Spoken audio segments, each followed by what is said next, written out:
Gwnaeth Duw un diwrnod wyneb y merch o flodau a chaneuon serch i'w llygaid a'i dyfnderoedd mawr tywaltodd lawer y toriad gwawr roes iddi'n galon fflam o dan oddi ar un o'i allorau glan a nadlodd yn ddi ysbryd sant a daeth un byd fel gwent unant.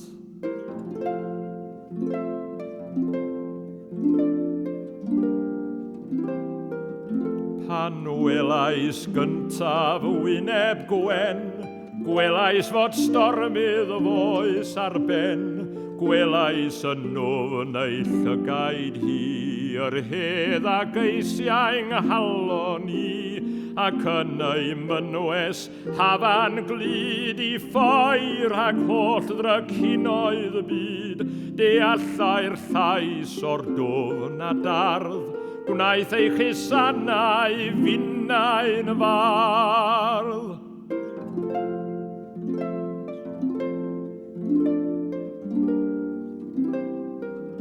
Om llyd ei ddigys hi am dig i weld y nef sydd yn y gryg.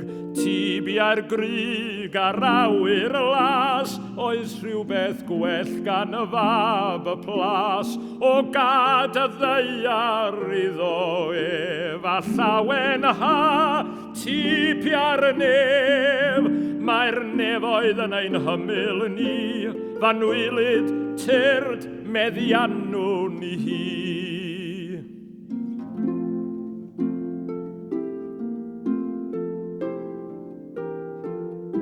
Y mae llawenydd yn y nef am bob oen bach a rodd o fref, a ffer ar oglau'r gwledydd draw, ym mhob llwyn eithin ar ôl glaw, a gorfoledd am eibion Duw, pan ddeloryd i'r lan yn fyw. Mae nefoedd Duw o'n cwmpas ni, fanwylid tyrd meddiannw ni hi.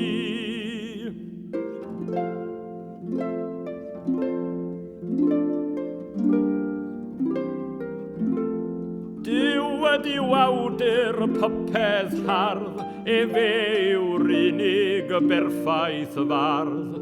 Onid ei delynegion o yw coed ar nant a phlant y fro, onid oes un o awdlau'r ior ar gynganeddion y tonau'r môr, a llawer hir a thoddau trws yn sŵn y gwynt o dan y drws.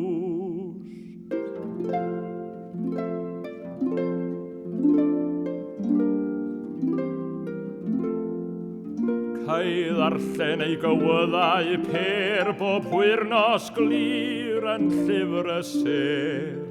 Cai weled yn y gloen y byw mor wych i'w esgyll englyn y Duw, a chlywir odlau mawl y nef yn gymysg a'i garolau ef.